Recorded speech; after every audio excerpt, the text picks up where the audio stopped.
Super star ரஜினிகாந்தின் படம் ஒன்றுக்கு MGR ticket விலையை நிர்ணயிச்சிருக்காரு, அதுவும் 1000 ரூபாய். இது எப்போது நடந்தது? சண்டை கலைஞர்களுக்கு எம்ஜிஆர் செய்த உதவி 1-2 இல்லை, சொல்லிக்கொண்டே போகலாம். ஒரு முறை எம்ஜிஆர் படத்தில் அவருக்காக டூப் போட்டு நடித்தவர் ஷாகுல் ஹமீது. அவர் வெறும் சண்டை கலைஞர் மட்டுமல்ல, சாகசங்கள் செய்வதிலும் சூராதி சூரர். டூப் வேடம் போட்டு ஒப்பந்தமாகி இருந்தார். அந்த சமயத்தில் அவருக்கு வீடு ஒன்று வாங்க பணம் தேவைப்பட்டுச்சு. அதே நேரம் எம்ஜிஆரின் படங்களுக்கான படப்பிடிப்பு தொடங்க காலதாமதம் ஆச்சு. அந்த பணம் வரும் என்று நம்பியிருந்த அவருக்கு என்ன செய்வது என்று தெரியல. அந்த சூழலில் எம்ஜிஆரை பார்க்க வந்தார். அப்போது எம்ஜிஆரின் உதவியாளர் சபாபதியிடம் விவரத்தை சொல்ல, அவரோ தலைவர் வரட்டும் சொல்கிறேன், கண்டிப்பாக உங்களுக்கு உதவுவார் அப்படின்னு சொல்லியிருக்காரு. அதே போல் எம்ஜிஆர் வந்ததும் நடந்த விவரத்தை கூறியிருக்காரு சபாபதி. உடனே ஷாகுல் ஹமீதை வர சொல்லி அவருக்கு 100 ரூபாய் கட்டு ஒன்றை எடுத்து அதில் பாதிக்கும் மேலாக எண்ணாமலேயே கொடுத்துருக்காரு எம்ஜிஆர். அதில் 6000 ரூபாய் இருந்ததாம். அவருக்கு தேவையோ 3000 தான். மீதி உள்ள பணத்தை வச்சு அடகு வைத்த நகையையும் திருப்பியிருக்காரு. அதன் பிறகு அவரும் அந்த வீட்டை வாங்கினாராம். இப்போது அதன் மதிப்பு கோடி கணக்கில் போகுதான்.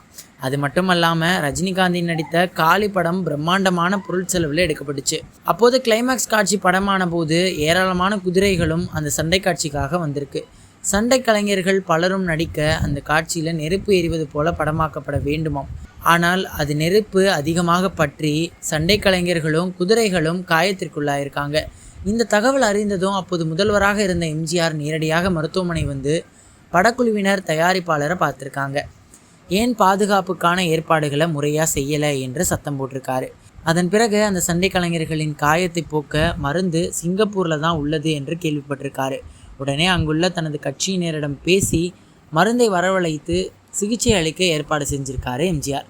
அது மட்டுமல்லாமல் படம் ரிலீஸ் ஆகும் முன்னர் தயாரிப்பாளரை பார்த்து இந்த படத்துக்கு ஏகப்பட்ட செலவு செய்திருக்கிறீர்கள், அதை எப்படி ஈடுகட்டப் போகிறீர்கள்? சண்டை கலைஞர்களுக்கும் சிகிச்சை அளிக்க செலவாகியிருக்கும், என்ன செய்ய போகிறீர்கள் என எம்ஜிஆர் கேட்டிருக்காரு. அதற்கு நீங்கள் என்ன சொல்கிறீர்களோ அதையே செய்கிறேன் அப்படின்னு தயாரிப்பாளர் சொல்லியிருக்காரு.